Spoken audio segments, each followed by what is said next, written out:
Welcome to the Underground, the Steel City Underground, the black and gold standard for Pittsburgh Steelers coverage. Now, here's your host, Joe Kuzma and Zach Celadonia. Hello, everyone, and welcome to another edition of the Steel City Underground podcast. My name is Joe Kuzma, and joining me, as it has been on these Mondays, now the Monday morning quarterback, the armchair guy here, one flash, Zach Celadonia. I got to get something really down for you. You already have your own nickname. It's not fair, but it's funnier when we're able to distribute them. But how you doing, man? Good. Yeah, I'm the Monday morning man now. Yeah. I've been really looking forward to these every week now. Gives me something to do. I have a full-time job outside of this. And Don't we all? Yeah. Fortunately, right? And I always have Mondays off. So it's nice to be able to have something to fill my time and put my head towards something other than just sitting around and doing house chores and tending to our dogs, which I love, but Yeah. Well, you know what? That's funny you mentioned that. It's we don't talk. Somebody was about outside of SCU, but somebody was they were talking last week after our show on Mondays. Zach's been getting me out of bed and every other darn thing to do these earlier in the week, so we stay on schedule at least with the twice a week, which is. It gets tough to do, but we're heading into the draft, so it's better. But somebody was like, hey, what's going on with Brian? Somebody was speculating.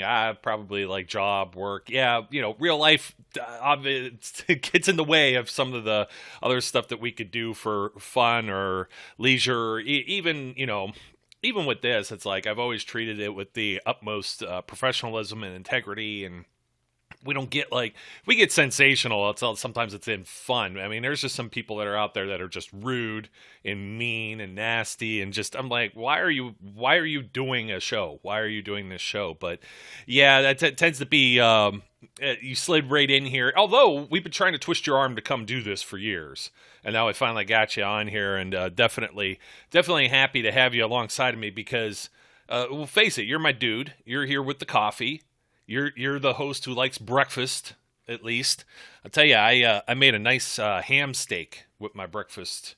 This weekend was apple cinnamon waffles, which is really good. They have that the Jiffy or whatever, the Jif, whatever, that the cornbread mix, and they make all kind of banana bread stuff. It's a muffin mix, but you could use it for waffles. Oh man, that was some good stuff. But I wanted to bring this up.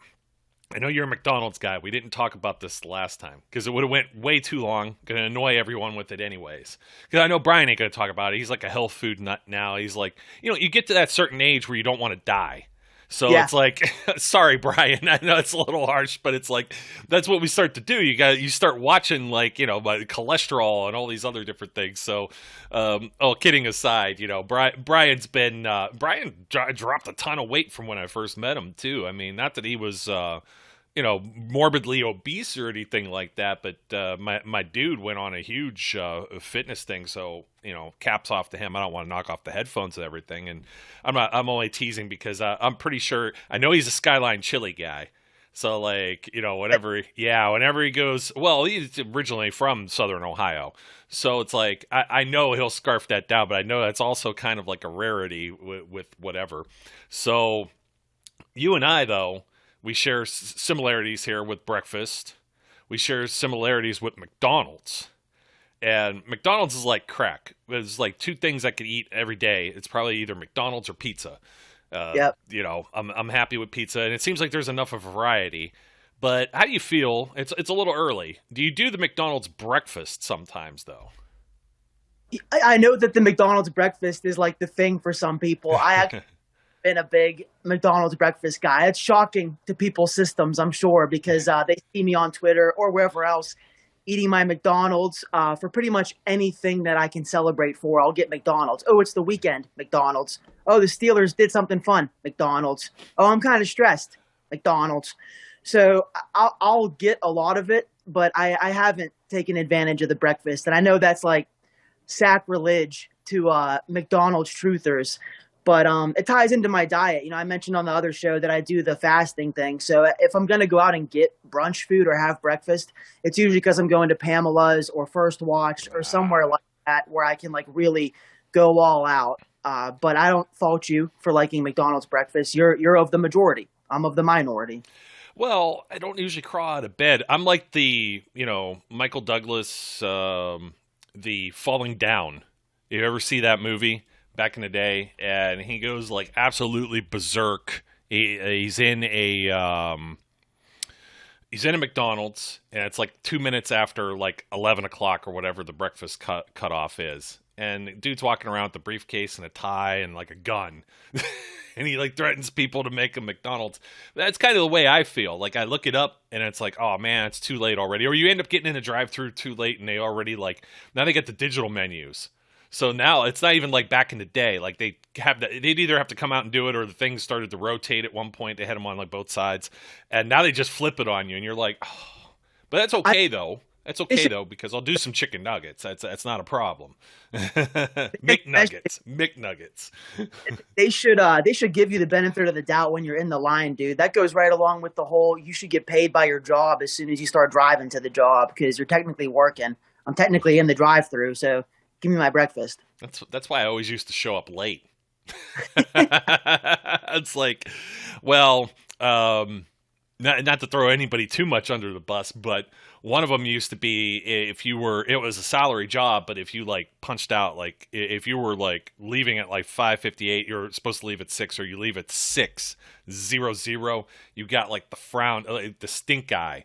And it was like 6:05. It was like, oh, you gave a little bit extra. So it was like, okay, if I'm going to be here until like 6:15, like I come in at like 9:30 instead of 9 o'clock when I'm supposed to start.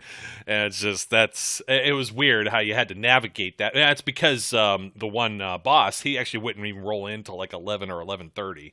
And dude used to stay up. Well, he used to stay up late. His significant other was working like a night shift, and it was crazy stuff. So you'd always like watch like movies, and it's another one of those guys that was like not into like the streaming stuff. So he would watch movies, and he would only catch like half of them, and then he'd be asking me and my coworker that are in the room like, "Hey, I saw this movie, and yeah, it sucked, or this was good." And I'm like, "Well, wait a second, you only saw like 43 minutes of the movie." You like were flipping around. Yeah. He would do that with Game of Thrones. It would be like, oh, that looked like really cool. The one guy with the hair and the beard or whatever. And I'm like, how are you watching? It's like season 4. You just can't jump in to episode 3, season 4 or whatever, halfway through an episode. And well, I've been piecing it together. I catch it here or there. And it's just like, oh man. But anyways. Behavior. Yeah. It was fun though. It's fun. It was like a walking encyclopedia. Be like one of those guys you don't want to get up against in trivia with like that type of stuff, like particularly like TV and movies for the most part, and music. I'd say music as well. We used to have a lot of good tunes, a very good variety. Pretty much I listened to everything, so it's like that never bothered me much. But me too. Anyway, speaking of listening to anything and everything that we've already thrown out at everyone, the comments already coming in. The real show starts at whatever. We don't have a real show. It is now April.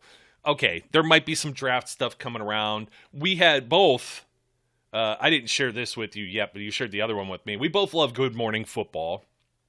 And there was some talk about the Steelers this morning. Manny Sanders on the show. They've been having various guests since Nate Burleson jumped over to CBS this morning and has been doing the CBS morning show type thing, which good for him, man. I mean, look at that. You parlay, you bounce around a couple of NFL teams. You're probably a good, decent role player on the teams that you're on, a longer term Detroit Lions guy, and then he like starts broadcasting. He's just like lovable.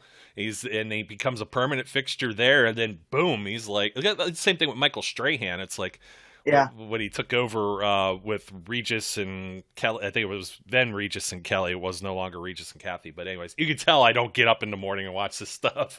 But same. But oh yeah. Monday's the only day I can catch GMFB, but I like it. Yeah, I've had my back and forths with them, as any passionate fan does. The TV shows will say something that gets under your skin from time to time, and but for the most part, they're the most consistent and the easiest to watch. And I really enjoy Kyle Brandt. I think he's funny. And he's usually, I try to like pick up on this. He seems to be typically nicer to the Steelers and like give them more hope and more benefit of the doubt than most people will care to do. Kay Adams is usually pretty good. I've had my issues with her too, but she's usually pretty good. And Nate, yeah, I've always really liked Nate. That's why to this day I feel kind of bad that I think it was 2 years ago, maybe it was either when we were 11-0 or the next year. So last year it was one of the two past seasons, and the Steelers were like getting talked about as like still one of the worst teams, even though they were winning games. So I commented, and Nate commented back, and we had like a short little back and forth. But I still like him, and nothing really came of it after that. So still got a lot of respect for Nate. Peter Schrager's great. The only real wrench they've thrown into their plan there is Chris Carter. I definitely don't like him when he's on the show. He's super annoying and never knows what he's talking about. But great show. Oh, he's all over the place too. And then like, especially it is annoying, and I understand not everybody can have their, like, we are so deeply ingrained. Like, we know if somebody sneezes with the Steelers usually, and we can recall when it happened like 7 years ago. Yeah. And so when you get the national media, and I was going to say, I was listening to Sirius XM NFL radio. I've got one of the devices, Bluetooth devices for the shower. So I listen to the radio in the morning, brushing teeth, showering, everything like that. It helps keep me in tune with some of it. Now, man, I don't know who was on again this morning. It was with Solomon Wilcots, and he's usually great. And I'm trying to think who might have been on.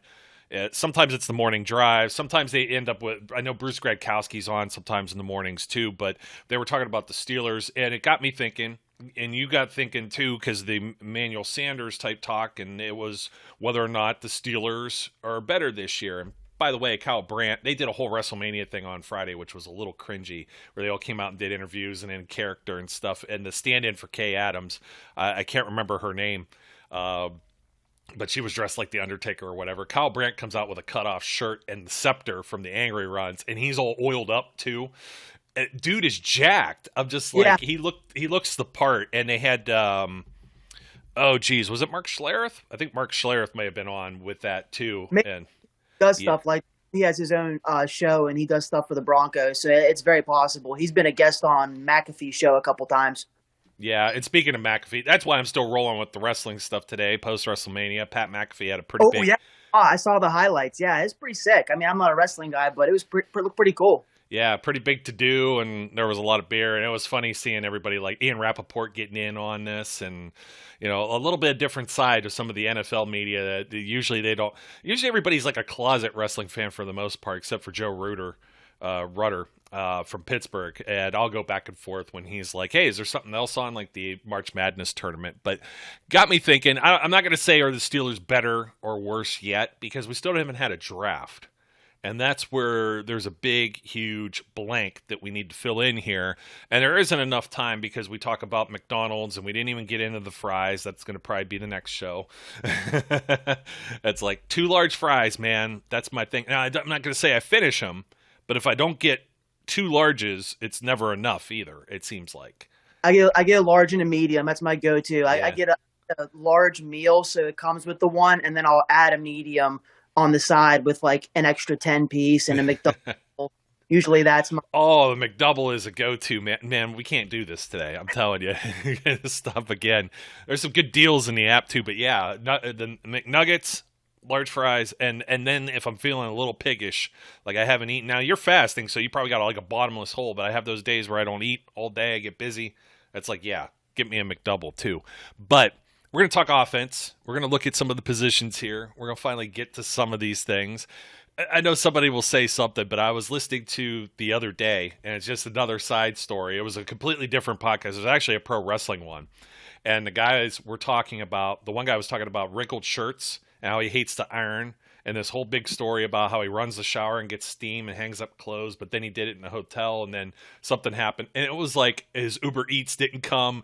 And it was like a 20-minute long story, and I was still engaged. So hopefully the 2%ers that are left at the beginning of the show now aren't too bothered by it. That's like, these guys, Jack. It's like, if you ever listen to anything else, people aren't always just talking about, geez, Al Michaels sounds like he had like a little bottle or a flask something on the side the last 5 or so years doing Sunday nights. So yeah, I mean, we're humans. You know, we don't have like any good show, any good podcast. There's banter and there's back and forth. It isn't just like, okay, next topic. All the shows I enjoy listening to, a big part of why I enjoy listening to them is because of the chemistry and the relationship between the hosts and backstories and inside jokes they have. I think that's all great.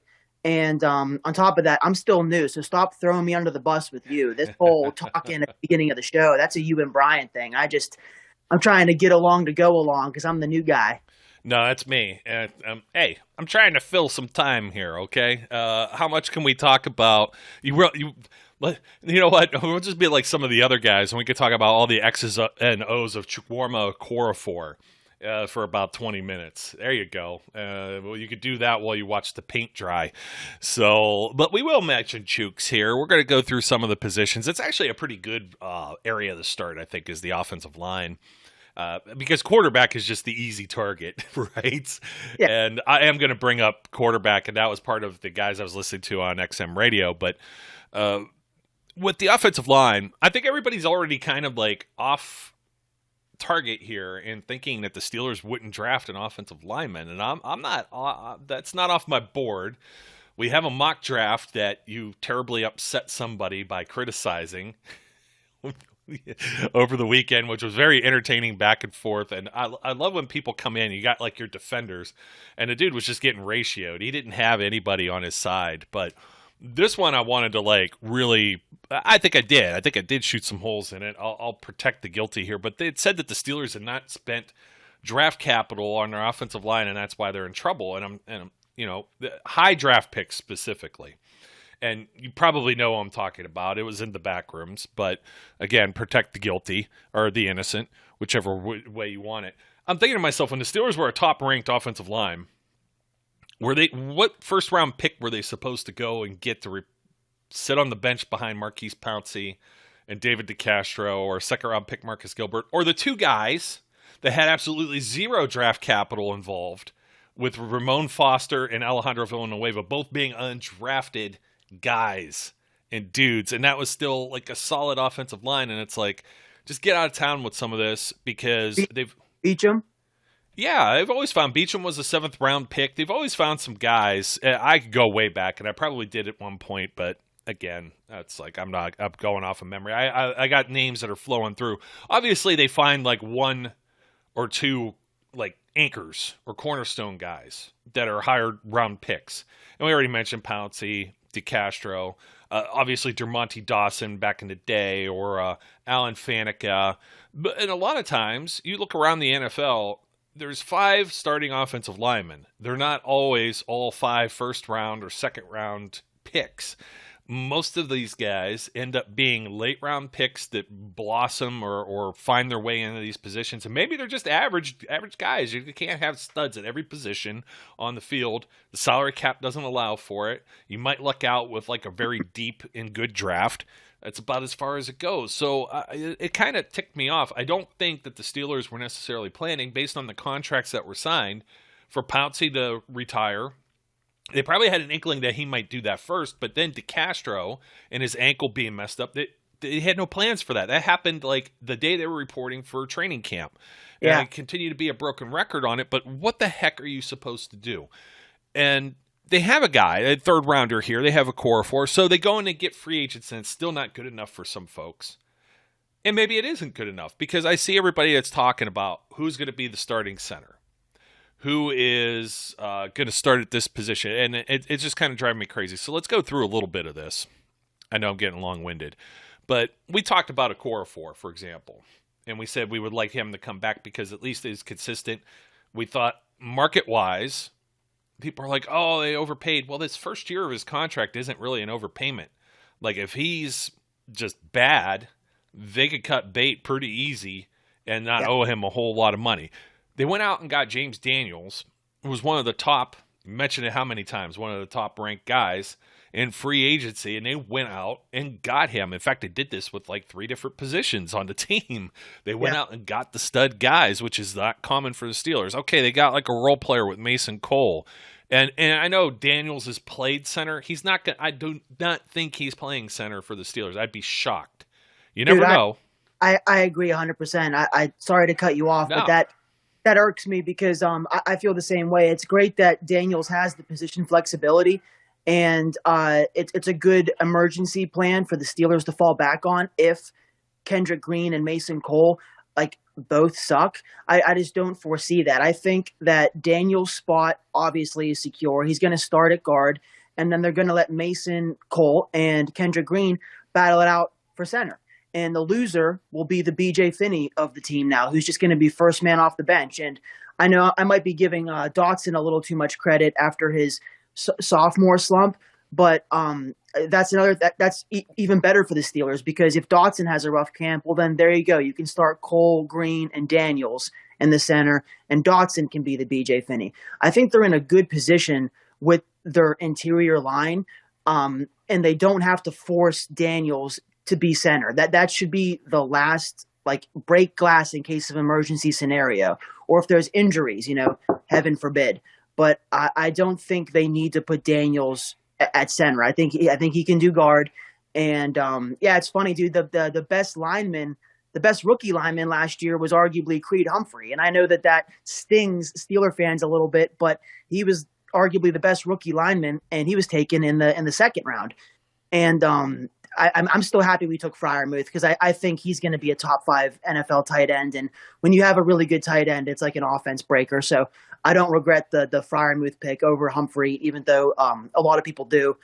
I think we'll be just fine at that spot. But to agree with what you were saying, I don't think Daniels is going to play center unless it's an emergency situation. I think his spot is guard here in Pittsburgh. Yeah, and right guard, the old DeCastro spot. So that's solidified. I don't think even Mason Cole starting is a given necessarily. No, it's not. I think he was brought in to spark a fire under Kendrick Green.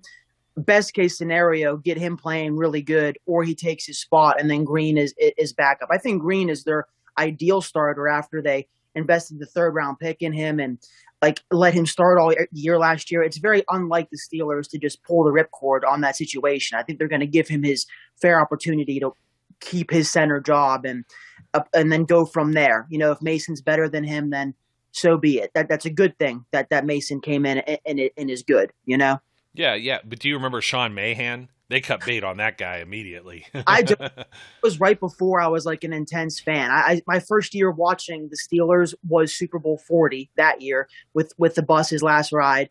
And then I wasn't really, really as crazy as I am now till right about when they won their 2nd Super Bowl of my lifetime with Santonio. Santonio Holmes and that whole era of the Steelers really helped me develop into the crazy fan that you have before you now. So I don't remember the Mahan thing. I know he's infamously one of Colbert's worst signings with Ladarius Green and Bostic, but he's really the only one that I don't have memory of during the Colbert era. That's interesting. Bostic, I don't know. I guess I wouldn't even think of him enough to even put him up that high. Struggling with someone else besides Ladarius Green. Oh, Moncrief. Well, Ladarius. Ladarius had the concussion problems. He had the ankle. He had the one big game. I'll never forget because I played him in DraftKings or something and won money. And yeah, I was at that game. I think it was a primetime game. I'm trying to remember who they played. Might have been the Giants. Yeah. 10 catches, 100-some yards. He had a TD. They even went after him with a 2-point conversion. I can't remember if he came down with it or not. No. Dude, that's what you can do with I hate calling him elite, but whenever you have a good tight end, it's a field breaker. Defenses, even though they're starting to move in this direction now with positionless players and smaller linebackers, and I still think if you have a top tier tight end, I mean, look at the Super Bowl, the Super Bowl teams. You got Travis Kelce, George Kittle, Zach Ertz, Gronk, obviously. I mean, the Rams didn't really have one, but all these teams, it's kind of coincidence, isn't it? That if you have a really good tight end, your offense just seems to go. Yeah, one or two, and you know what? Let's jump to that real quick. We can come back to the offensive line because we got the IOL. I still think they could add to it. I still think. I'm with you. I mean, it could be a third rounder. How many mid to late round picks are starting centers in the NFL? There's so many of them. It doesn't have to be a first rounder just because the Steelers have had like that certain pedigree of Hall of Famers. A first rounder doesn't necessarily guarantee everything, and they had like a little bit of a lapse there with Hardings and Hartwig and Mahan somewhere in there between Dermontti Dawson and then Marquise Pouncey. So it's something where maybe they can wait and see, and maybe they don't give up on Kendrick Green. I was going back and forth with a gentleman in one of the groups on Facebook, and it was about how much better J.C. Hassenauer was, who was actually playing more. Everybody you bring up B.J. Finney too, but B.J. Finney was like a non-factor last year, and non-factor going forward. I mean, he was brought in. We all thought he was going to maybe have a shot, even at starting at center, maybe if they didn't want to play a rookie. And in camp, he wasn't even getting the center reps. It was Green. Say that the loser of the Green Cole battle will be the B.J. Finney. I mean, just when he was good with us and he was the first guy off the bench and would come in and we wouldn't miss a beat. I know he's been he fell off after he left for the Seahawks and came back. He really didn't capture that magic he had when he was here before. So I'm with you there. I shouldn't use him as an example, but he just comes the first guy off the bench that could fill in at any of the interior spots. And you made me, whenever you were bringing up the whole mock draft that I was roasting yesterday, listen, I was like, my followers and my friends, they're going to get me flagged for harassment with this kid. I love, it feels so good when people agree with you and support you and join in on a roast fest like that. But that wasn't even what I was trying to do, really. I said I did not like the selection of Sam Howell that he gave us. And then he took it and ran with it. He called me a prick. I'm not really sure. I don't know if I can say that or not, but you can believe it. And he had people being like, I'm not sure what makes Zach a prick in this scenario because he just doesn't want Sam Howell. And some of the names he passed on were Trent McDuffie, who's a corner from Washington. They could use him. Jordan Davis. Duh, dude. Linderbaum, who some people have kind of soured on Linderbaum, but I would still take him as the best center in the draft. I'd be happy with that. Trevor Penning is a really interesting name, too. He passed on him in this mock draft, and Penning is from Northwestern, brain fart, and he plays like a Steeler lineman. There's been a couple beat reporters that have given us Trevor Penning in the first round because he's just nasty, really, really strong tackle, great in pass pro, athletic. The guy passed on Andrew Booth as well, who the Steelers were heavily represented at Clemson's Pro Day. And Zion Johnson, there weren't a lot of Steeler people at Florida State watching him, so maybe that one is a little far-fetched. But he passed on 5 guys that the Steelers have displayed interest in and could really use for Sam Howell. There was a few others because there was a couple of DBs. There was the wide receiver from Penn State. Dotson. I'm not saying that all of these guys are, again, you're going to have 60 of them that have a first-round grade by the time we get to the draft. Every year. But it was real questionable. The other thing that was questionable about it was the 4 quarterbacks, and Howell was the 4th off the board at that point at 20, and then no others. And the one that was missing out of this, they had Matt Corral going, I think, to the Saints. Yeah, they did. Before that, and Desmond Ridder wasn't anywhere to be found in that first-round mock, and you're just kind of scratching your head. Yeah, if you're going to make us do that, then give me Ridder. Because I really, really, I could end up with egg on my face, but that's the whole thing about what we do is I don't want to be wishy-washy. I don't want to be on the fence about everything. I've been very vocal, and I really don't think Sam Howell's going to be a good NFL quarterback, and I think the Steelers would be just reaching at that point if they took him, and his ceiling isn't there. We have him and Trubisky, you know what I mean? I don't think Sam Howell is worth a first round pick. I wouldn't be excited about it. All of the other quarterbacks that we've been linked to, I would take over him, particularly Malik Willis or Ridder. And then I'm still okay with Kenny Pickett too. I think him being so consistent and so the same has kind of hurt his hype and his stock, but he's still a talented quarterback. But the Sam Howell thing just gets under my skin, dude, because I just don't see it with him. Yeah, and unfortunately, we went from O-line, didn't get the tight ends, and then went to quarterback. So let's move right back around. No, it's okay. You went well. The reason was it was Creed Humphrey, and then we went into the whole topic of this mock draft because of Linderbaum being there, and maybe some others.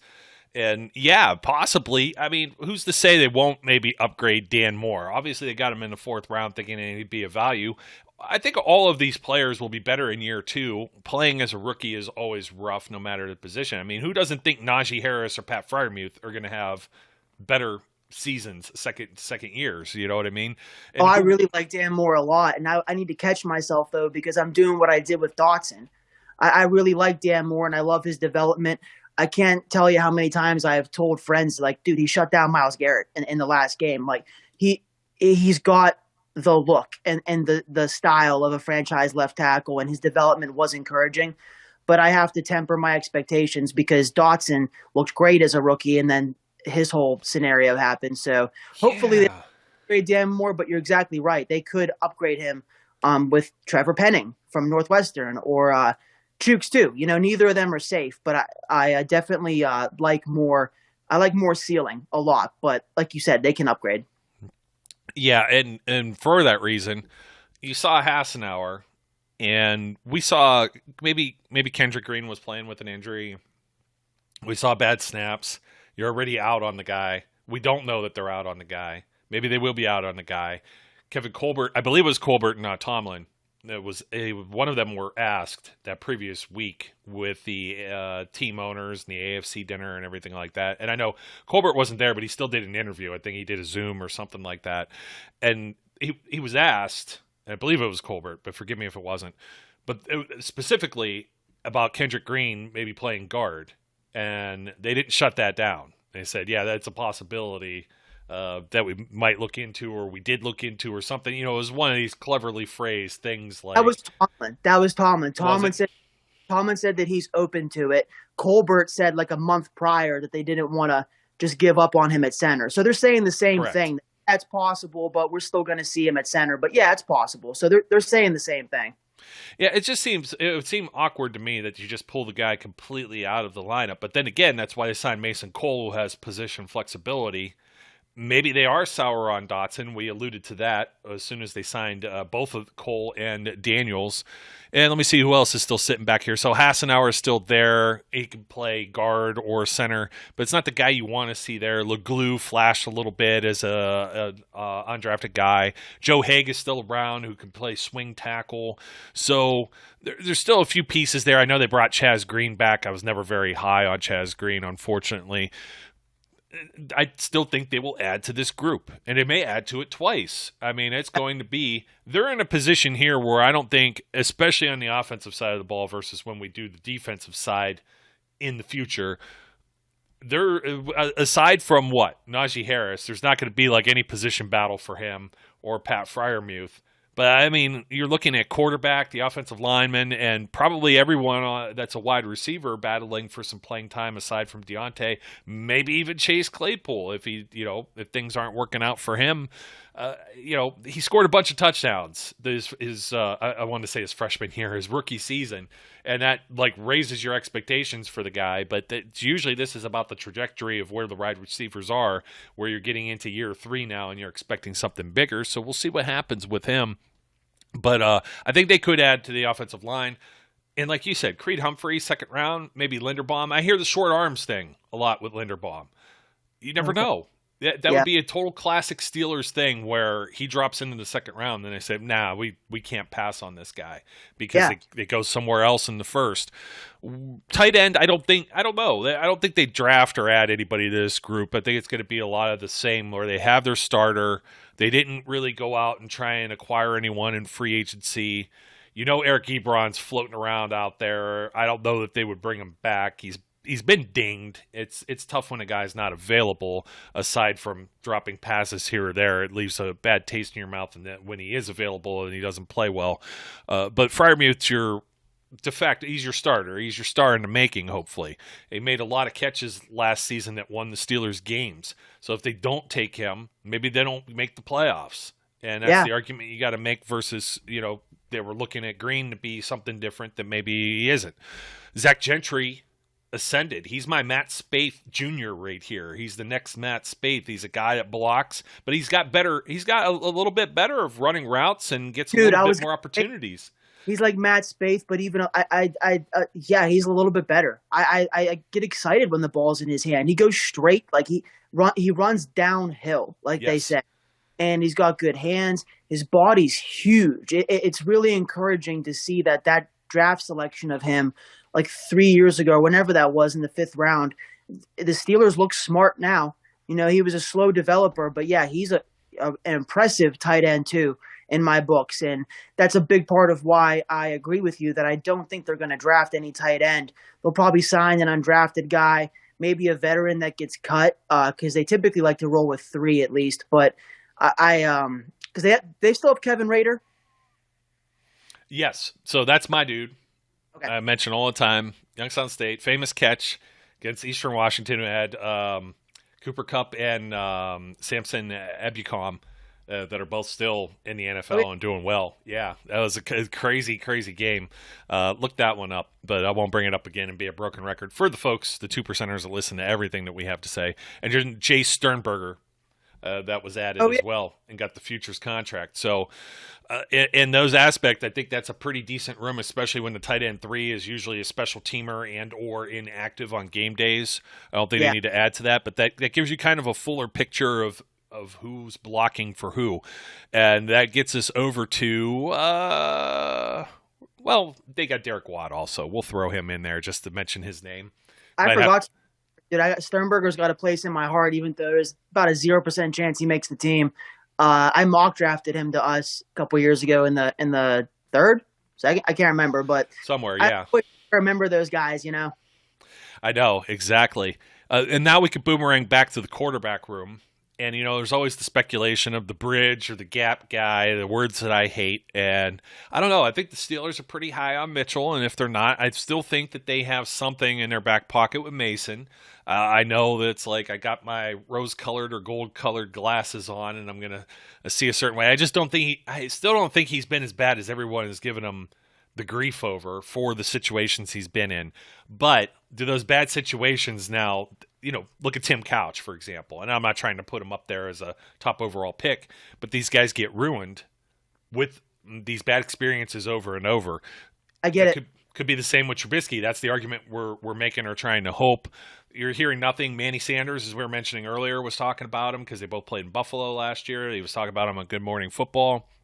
You have Dwayne Haskins, who was a former first-round pick. Trubisky, second overall pick in his draft. Mason was the 6th quarterback taken, so he was the first one outside the first round back in 2018. Yeah. And there's speculation. Everybody, even though they brought in Mitchell Trubisky, the talking media heads, it's like they tend to forget. I think they have 3 guys that they could. It's like a trial. You want a trial of Netflix or Disney Plus or whatever. This is what you're going to get for a month and see if you like it. And I'm not going to say it's going to be a good thing or a bad thing. You don't know until you try it. I don't know if they add a rookie to this list, and I don't know who you pull out of here or cut or get rid of. Or I'm like, if any of these guys has trade value, like Rudolph or Haskins, like what kind of trade value? I think Brian and I were talking about this on the last show on Friday. It was like, if they have trade value, then it means they have some type of value. So why are the Steelers getting rid of them? But then again, they got like a 5th or a 6th rounder for Josh Dobbs a few years ago. Yeah. So you never say never when it comes to the NFL. But almost everybody is still, they've ignored the Trubisky signing, and they're still, the Steelers lost Ben Roethlisberger, so they must draft a guy, and this is where they have to do it. And the XM radio guys that were on earlier, they were discussing about how the Steelers could usually be patient. They were patient. They were waiting. They needed a running back. They waited for the top running back.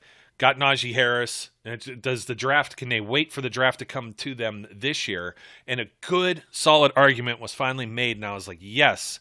It's like one of those things where you're thinking it subconsciously. The wheels are turning. But you don't put the pen to paper and the light bulb goes off. And this is what was said. You take the names, Kenny Pickett, Malik Willis, Desmond Ridder, Matt Corral, Sam Howell. Okay, that's probably your top 5, right? Should be everybody's top 5 in some amalgamation there, right? Are we missing someone? Keep thinking. Malik, Pickett, Coral, Ritter, Hal. No, I don't think so. Okay. If we are, You're giving me that. You're giving me that look. It's like, is there like was somebody like from Notre Dame or something that's coming out, and it's like low key where everybody. There's always like there's always somebody from like a way smaller college, and I understand Willis is kind of like in the category of like Steve Aaron McNair. He's coming out with a higher pedigree, or Carson Wentz or Trey Lance that came out of North Dakota or North Dakota State. Jeez, I'm getting tongue tied now, but it's a little bit different of a situation than like, hey, this guy went to this Ivy League school and was pretty good. It's like that dude's going to be undrafted. Quit putting him on boards. Yeah. I can't remember who it was. But anyways, they were talking about these 5, and they said, where would you put them if this were last year's draft? This is how you think of as an NFL executive. Mm-hmm. Would you put them ahead of somebody like Trevor Lawrence, Justin Fields, Mac Jones? And that really got me thinking. I'm like, well, maybe Pickett's in that conversation somewhere. Willis, maybe the ceiling. Maybe these guys are like second, third rounders, and you're looking at it that way. Do we go back to where E.J. Manuel was the only first-round pick with Buffalo and didn't work out, and then Geno Smith was sitting there? And I say this to this day. Credit to him sitting around for day 2 to get his draft cap and wait in the green room by himself. Because man. That was tough to watch, and he's made a living. He's still the backup in Seattle, I'm pretty sure. At least they're trying to re-sign him, so yeah, good for him. And I've heard that too, and it's a really good point. I didn't like Mac Jones. He was kind of like my Sam Howell of last year, and he still didn't impress me enough to have me feel like I'm wrong about that. He's a good quarterback, but nothing that I would be over the moon excited about if the Steelers had him. Lawrence still has the potential to be generational. His rookie season didn't go great, but he finished strong, helping the Steelers get in the playoffs. I still like Justin Fields a lot because he fits my perfect style of modern NFL quarterback. Cannon for an arm, very athletic, not too small. Fields fits good accuracy, quick enough release. I still think he can be good. I know some people have soured on him. Zach Wilson, high ceiling. I still kind of like him a little bit. I think Pickett and Malik would fit into the first round, and then these other guys probably wouldn't. Ritter might go a little bit high in the second, hypothetically, for his ceiling, but I can't put a definitive pin on Matt Corral or Zappy from Western Kentucky. None of these guys, but because Malik and Pickett are the perceived 1 and 2 for the most part, I could see them still going pretty high in that class. But that's probably it. Yeah, I mean, and then start thinking about where we're going to be next year and where you'd put these guys against potentially C.J. Stroud, Bryce Young, who else is out there? Spencer Rattler. I mean, there could be someone else that kind of has like a tremendous, junior, senior year and just pops off the page that you weren't really paying attention. Before the season started, Ritter was my one before the season started. Yeah. So I didn't see Kenny Pickett all of a sudden being NFL ready, and I had no idea who Malik Willis was. So you're absolutely right. C.J. Stroud and Bryce Young are the headliners, but there'll probably be at least 4 or 5 guys who are first round. And I want to shout out my good friend Zach Smith because he was one of my friends jumping in with me during the roast fest of that guy's mock draft that he did. Because he said, "Oh yeah, great idea. Take a quarterback just to take one. That won't work. That won't fail. No problems there." Because what that guy did was just give us Sam Howell, because his argument to me was, well, good luck with Mitch and Mason. We're not going to take a guy just to take him. So what if that guy doesn't start?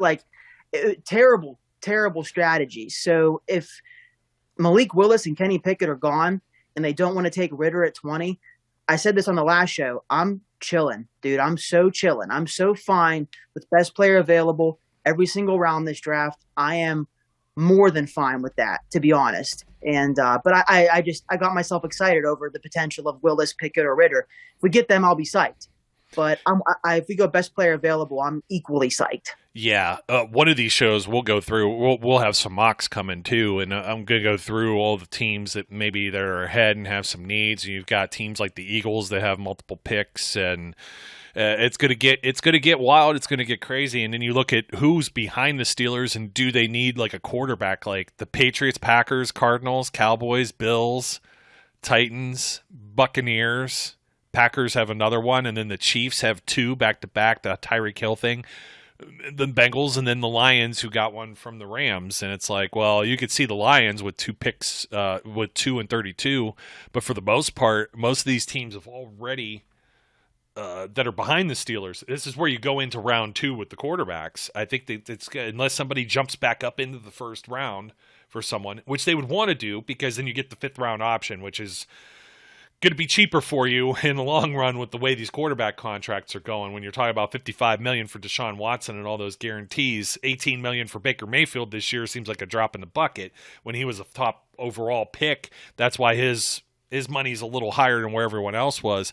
But you're absolutely right. Take a quarterback just to take one. Would they take like the 4th or 5th guy off the board? Unless they feel that the other, maybe 1 or 2 that went ahead, that wasn't the same order of their board, obviously. And I've talked myself at least into, I could sympathize with it, but I still don't think whoever they take is there's going to be immense pressure on this person. Ben Roethlisberger casts a long shadow. And then it's going to be pressure to play this person right away, which I don't think that they will do. They will sit and wait. It will be Alex Smith to Patrick Mahomes, for example. That's what you're looking at. Everybody wants that situation that was Peyton Manning and the Colts being a 2-win team to get Andrew Luck. And then Manning goes, and he leaves. And it's like, but they still sucked in the middle of that. And you tend to forget that Aaron Rodgers wasn't very good, even though it took him like 4 years to get on the field. His rookie season wasn't too hot when he got in and they had to shove Brett Favre out the door. And Favre was like, oh, I'm still going to play. And everybody forgets that the 1 year where you could print at home the Madden cover when he signed with the Jets, because they had him on the cover with a Packers jersey, and you could get the alternate, here's the alternate cover to put in the, the DVD sleeve or whatever for the game. So it's like you don't want to see some weird stuff like that, but there was no need. Their development guy was Rudolph. They got another scrap heap guy like Haskins, and now Trubisky, I guess you could say the scrap heap guy. And I say that with the kindest of words, obviously, but that's the way it's viewed, is you could recycle someone and maybe they end up being not what they were with their previous team. I don't know where you put Sam Howell there. It's like, are you wasting a first round pick? What if one of the quarterbacks works out? I've said this a billion times, but at the same time, you're going to be pressured to force that player to probably play at some point. Or is it going to be like Jordan Love that just sits there behind Aaron Rodgers? And he hasn't looked very good, and he's not going to until he gets some more time under his belt. It's my Mason Rudolph argument. Or would you rather get someone that's a tackle, a center, Jordan Davis that's just like a stud on a defensive line, or maybe a lockdown, shutdown corner that can help right now. That can help right now. Exactly. That was the idea of Harris and Freiermuth last year. It was not only help right now, but help all of these guys we're talking about. So I don't know. Like I could see if someone falls in the second round, and someone will, based on those names that I just mentioned. There aren't going to be a lot of hungry teams, I think. Even someone like the Buccaneers, they just went and took Kyle Trask the previous year with I think their second round pick. I mean, that's just the way I feel. And then when you put it up, it makes a very good point. I wish I could credit whoever said it on XM Radio, but it was like you put them up against the previous class and then this upcoming class, and you're absolutely right. I think some of these guys aren't in the first round conversations just because everybody is quarterback crazy and very needy, and they feel, oh, well, if we take one to take one, then that's going to solve the problem. And 9 times out of 10, it doesn't. Yeah, we're right on that. We're right on that hot button topic right now of the quarterback thing. And the only way, again, I was before, we got Mitch, and like during this whole past month, even I'm still very into the idea of Malik Willis, Kenny Pickett, Desmond Ridder, still into that. But the only way that one of them would help the Steelers at all right away is if one of them shows up to camp and has a Russell Wilson-like camp. When they signed Matt Flynn from the Packers and drafted Russell Wilson in the 3rd round, and the idea was for it to be Flynn's team, well, they couldn't ignore how good Wilson was in camp. And I remember, like it was yesterday, the first game of Seattle's season, when they were like, all right, we're going to start this kid. And he diced them up. He looked like they could not sit him. So I understand why Russell Wilson's situation is like so easy to look at. I'm like, well, what if this happens? It's extremely rare that would happen. If it would, great. But if they don't, then your first round pick is going to be on the bench for at least 6 weeks minimum. And you won't find anybody who you can get more excited easier over a new player than me. but people would have my reservations about, well, great, we got the quarterback, but he's not going to play for 6 weeks. Hopefully picks 2, 3, and 4 can contribute right away and play.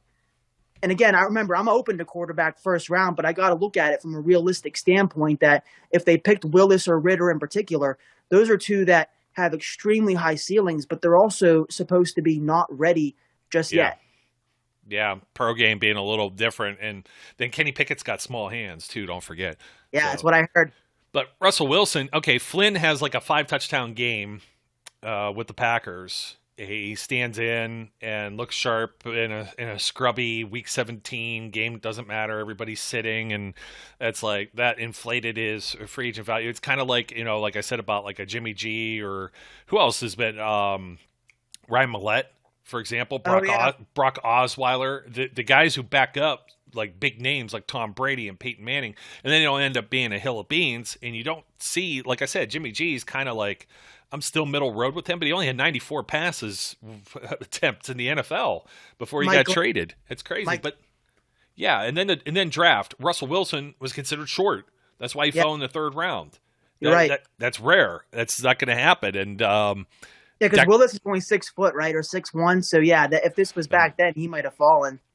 Russ. Well, how big is Russ? Because I got to see, they probably have it inflated a little bit, I would imagine. Let's see. 5'11" is on his Wikipedia page. 5'11", 215.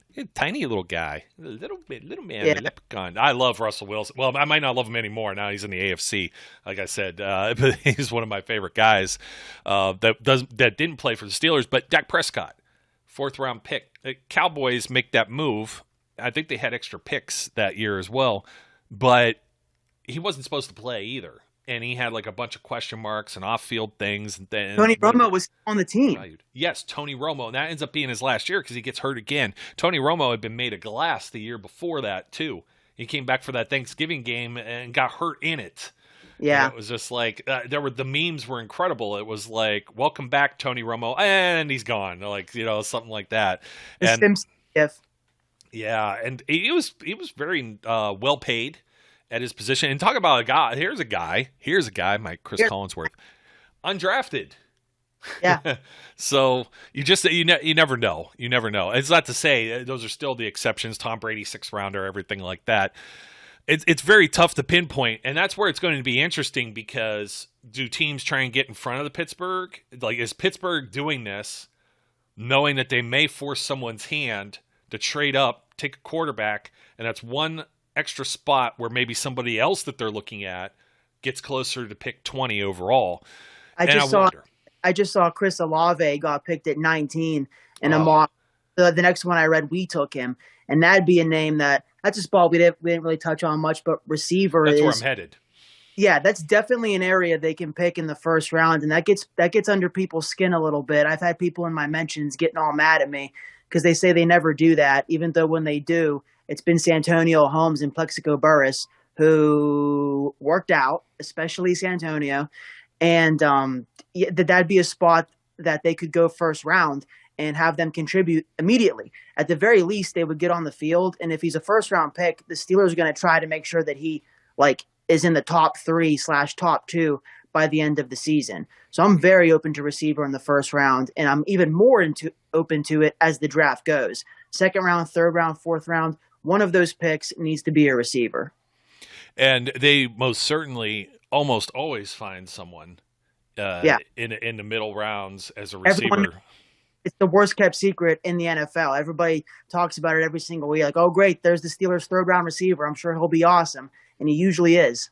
I mean, that's how they found Claypool. Claypool probably goes earlier if he's not in such a deep class. And then there's a couple of teams and executives and front offices that are like, oh, we'll make you a tight end.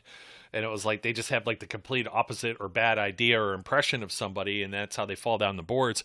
He's way too skinny. I always hated that. Like, Chase has muscle to him, but that was always such a stupid theory that people were floating around just because he was big and fast. It's like, dude, let him play receiver. You can be big and fast and play receiver. Yeah, three receivers go last year in the top 10. Jamar Chase, Jalen Waddle, and Devontae Smith.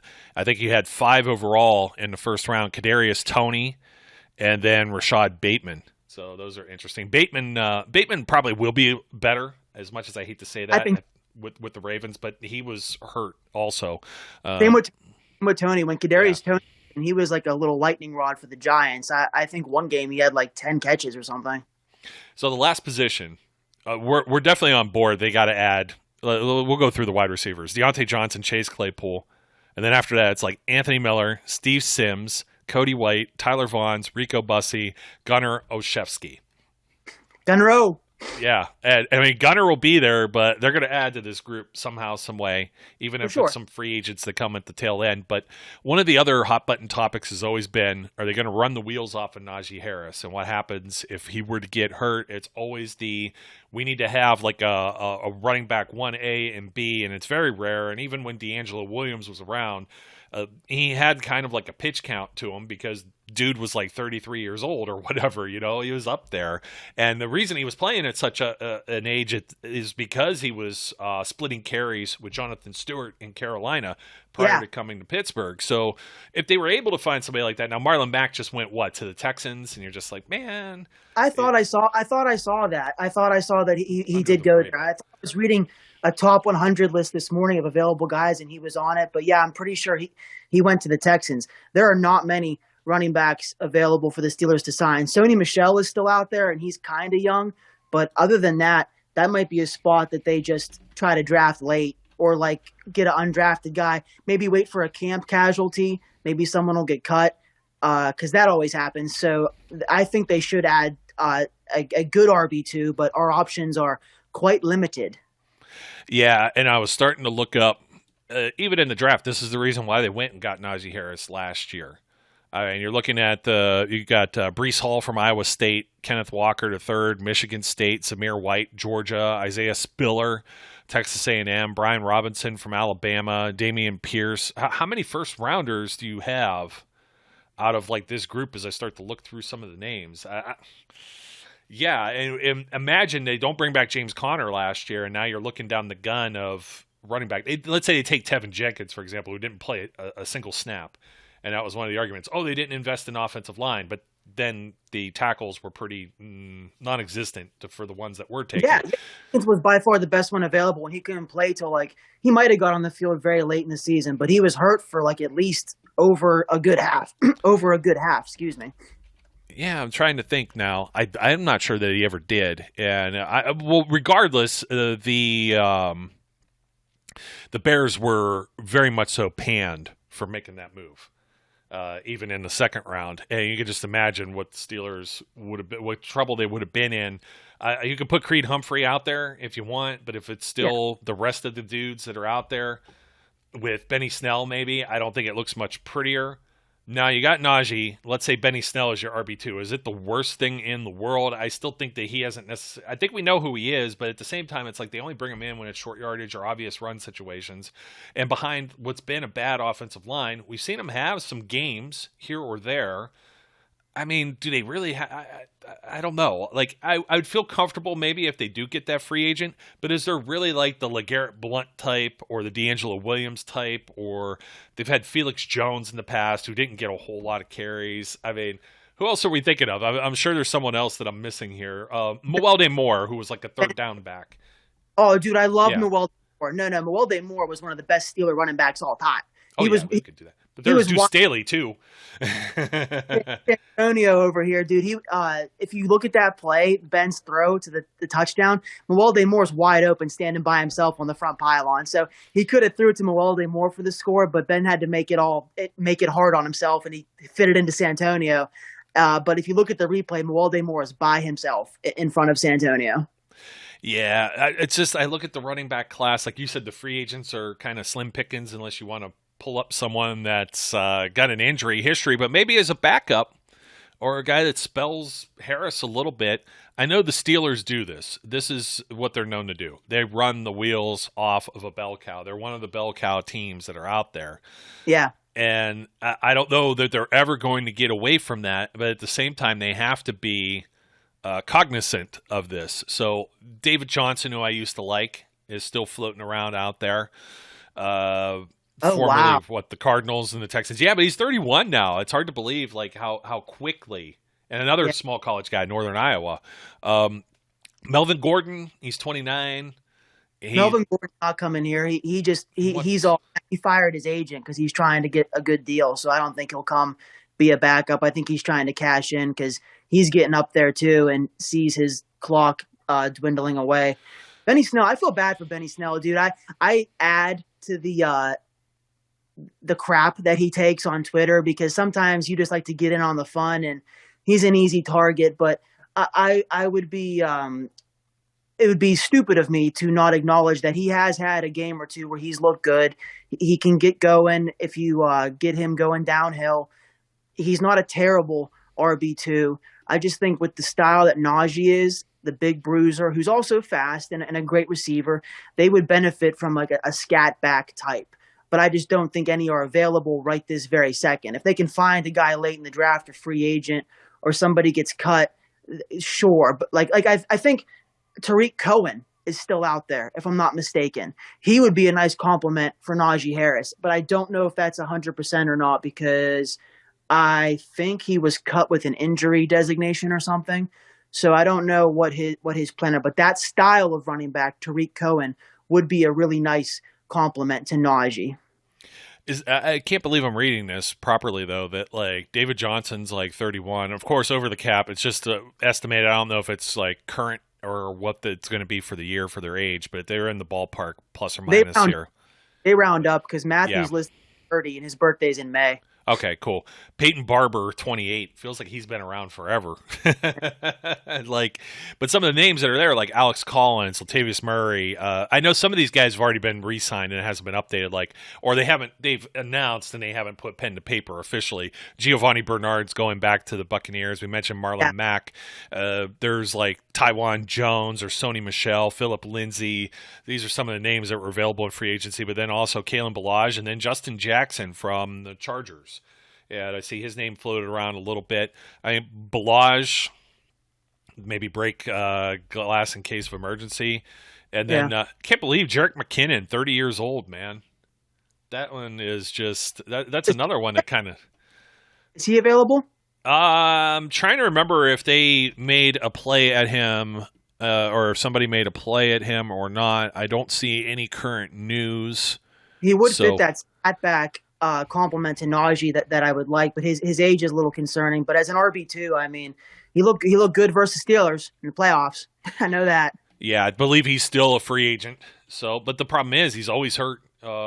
He gets that opportunity. He looks great no matter what jersey he's got on, whether it's the Vikings or the Niners, but it's like you get a few games. But again, if this is somebody that's willing to sign, you saw what Kansas City got out of him last year. His cap number was $721,000. He was making like the league minimum for a guy that's going to be 30 years old or so. And it's like, he's 30 years old in the injury histories. Does that concern you? But again, and it's a veteran player. Yeah. But usually this spot, it's also someone that has to play special teams as well. They're going to have this running back playing special teams, especially part of the hands unit. So it's got to be somebody that's willing. It could be somebody that it's the guys going up the ladder and coming down the ladder sometimes, and what you're willing and to take or do. Like you had mentioned, Melvin Gordon probably not going to do that. So people keep mentioning his name. Well, I think that wraps. You'll see why we only talked about offense today. Yeah, we got to give Benny Snell his flowers because he hustles on special teams. So he is that in his wheelhouse of skill. I do notice him on special teams. He'll be down there making tackles. And I know, man, I made myself laugh the other day trying to go over possible topics for us to talk about. And I was like, dude, we'll have no problem. Like, trust me, we'll fill the time. Yeah, exactly. I tell you that all the time. And this time it was like, I told you, when me and Brian would joke, the least prepared people in the entire industry, it's like you don't need a whole lot. All I was looking at here is like a list of names and a depth chart, and that's what you got in front of you, a couple of bullet points, and that's all the more sometimes you need to look at this. But again, it's like some people tend to overthink this. Benny Snell, Anthony McFarland, like, are we ever going to get anything out of him? He was hurt last year at camp and oh my God, season. So embarrassed that I didn't even think about him till now, because he was in camp last year. I don't know, like, if you follow along as much as, like, I have a problem with Twitter. I'm on there constantly, and all reports no way. all these reports coming out of camp were Anthony Miller is Anthony McFarland is the RB2. He's in with Najee. They were doing pony formation, which for people at home that don't know, that's two tailbacks behind Ben or Mitch or whoever. They're both back there deployed. And there were numerous times that they said Anthony McFarland either beat Devin Bush or whoever on a wheel route up the sideline. Najee did it too a couple times. So when McFarland went down or wasn't anything for us this year, that was a big disappointment off of the camp hype. And out of respect to him, he is still on the team. So I should mention that maybe they don't see it's necessary to go out and get an RB2 because Benny Snell and McFarland are two guys who know the playbook. They know the Steelers. The Steelers know what they offer. And yeah, man, I need to see some halfback wheel routes this year. After hearing about how successful they were in camp last year, Najee Harris, get him going down the sideline. McFarland, get him going down the sideline. I would love to see that. And apologies to Anthony McFarland because I shouldn't have forgotten him like that. I feel disrespectful. I pulled out the notepad from last year, and I was there several days, and you're not wrong. People tend to overhype things on Twitter. I mean, yeah, no, that never happens. But I had notes like Banner has a brace on his right knee, no Kendrick Green today. I had Tuitt was working out on his own. TJ Watt's here. That was another one. Oh, he's holding out. He's not. No, he was just working on the side on his own. He had to. It's like sometimes I'm fighting some of these narratives because you know what happens. One person says it, and they might have the blue check mark. They might. It doesn't always have to be the case. And then there's about a dozen copycats that circulate that information and they amplify it out through all the social media stuff because they got all these large accounts. A lot of times they buy them. They're not even they're natural followers. That's I'm just telling the truth. That's how it works. Yeah, my followers. I'll do that for sure. Talk about an investment. Yeah, especially when most of them are over on the other side of the world and don't even know what American football is. But it's no, that's what ends up happening. So then when I'm saying this on here, some people just think I'm talking, out of my posterior or something, or just being intentionally contrarian. And it's like, no, TJ Watt was there. And I had a note here that McFarland hits the hole fast. And I had something else about Balaj and Snell and them being paired up in that same type of formation as well, and some things like that. So it's just kind of interesting. I didn't see them here on my other pages. I can't go through all of them right now, obviously, but I had this notepad just sitting there. The reason being, it was so damn bright and sunny, I couldn't type anything on my phone. I don't even know how these people are doing all of their Twitter stuff, on their phone. Not only that, you're doing that and you're typing all these crazy things, and it's like you're missing the next 3 plays as you're trying to get it to go through space and land on your account so you could be the breaking news. And I'm over here just I'm writing these down old school.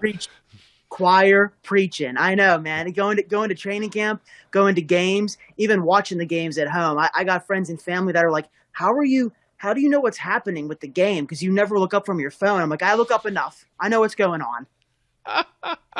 I can't do it with the phone anymore, man. The phone stays in my pocket. I used to tweet when I was at the games.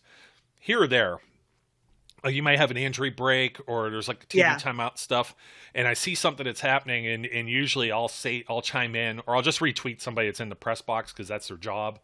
Yeah, that's classic. Yeah, that's a good move. But when I watch at home, phone's down, especially if it's a game that's ESPN now, because I'm a cord cutter. So ESPN streaming, sometimes you're 2 plays behind the people that are here in the stadium. Yeah, so it's or my cousin or somebody's at the game, and let's say I didn't make it for a specific one, and he's texting me touchdown. My phone goes into silent mode and is off to the side, and it's no offense to anyone. I enjoy the social communication, but I don't like spoilers. I don't like going to see the Batman and knowing what's going to happen. I don't like to know a touchdown's coming. It's 2nd down and 4, and all of a sudden everybody's celebrating on Twitter. I'm like, what the heck? Najee Harris just got stopped for no gain. Gonna sound selfish, but I don't typically, when I'm tweeting during the games or at training camp or wherever, I don't look at the feed very much. I just get my stuff off and I see notifications come in. But yeah, I try to avoid spoilers because you never know what you're gonna accidentally see. So I'll use it for my own opinions and stuff. And I think I'm addicted too, honestly, because when I go to Steeler games, I tell whoever I'm with, and I tell my followers even to an extent. I'm like, listen, I'm at the game, not sure how service is going to be. I may be tweeting a lot, I may not. And I usually think I'm not going to. And then when I'm there, I still end up doing it. Yeah, I know. I used to do like some score updates and stuff. I'm like, this is just too much. I'll tell you one thing that I started doing, and then that'll be it. The 2%ers that hung with us this whole time. Pocket radio. There was a guy that was like behind me. He had like this full. It was like the ones that people wear like on the giant zero-turn mowers. So it's like noise cancellation and everything. And it's got the antenna like sticking up out of it and everything. And I'm like, man, that's got to be a little annoying. Now, radio has the delay, too, because, it's got to go through space. So it's kind of interesting. And I started carrying a pocket radio, and I can't do it the whole time. I got, like, one earpiece in so I could hear everybody else, hear what's going on in the game. But, like, when somebody goes down or something happens, like, you kind of, like, almost instant access. The NFL stats site that we have access to with the media too, that thing's updated like instant also. So it's kind of cool. You're like, oh my God, how far did Harvin just punt that? Was it 29 yards or was it 79 yards or 69? Better number. And you get that instantly, or you get it through the earpiece, like on about a 30-second delay. I'll pop the earpiece back in and hear what the guys have to say on the radio. And because I have to know. I have that same type of addiction like you do, but to a certain degree also, like I've heard people say that like they listen to the radio broadcast and watch on TV. And I'm like, how do you do that? Like it'd be so out of sync. Too much. Do it. I love the radio. I love the radio guys, and rest in peace to Tunch. I mean, it's just that's a heartbreaker. In my era here, I know you're a little younger than me, but Myron Cope and then Tunch Ilkin. I mean, those great guys, and that are no longer with us, unfortunately. And it's like now Wolf is in there, and Max Starks is the sideline guy. And Max comes with some quips here or there. He had something to say about officiating not too long ago, too. They had him on one of the post games. But that's what I'm doing, man. I got the post game on in the car, trying to get out of the lots, and also the earpiece for the Mike Tomlin presser, because what ends up happening is at the tail end of the walking back and out of the stadium, like between that time and getting in the car, I'll miss the post-game press conference. And it's pretty quick. He doesn't take a whole lot of questions. And when he does, he's usually shutting down someone to ask a dumb one. But I need to know. It's like, hey, what's the status on so-and-so? Well, we'll further evaluate them throughout the beginning of the week, or this person they ding this. Light on for them. We're going to leave the light. We'll leave the light on for them. That's usually the Tuesday one. But anyways, those are my quirks, but I don't know. Had to throw it in here. We're getting a little long in the tooth, so Zach, thanks for joining every one of our supporters out there once again, and look forward to doing this again next week. Let's do the defense and see where there may or may not be some holes. Keep pushing, buddy. I got Permani Brothers to make the honey badger trap the week before, so yeah. I'm here. You know where to find me. Right on the front lines. Right on the front lines. It's a shame, though. You put in all of that work for Aaron Rodgers, and he just blew you off, man. It's got to be heartbreaking. I'm used to it. Story of my life. We refocus and we move forward. I turn my attentions real quick to Tyrann Mathieu, and he has my heart right now for the time being. I don't know. He might have you muted by now.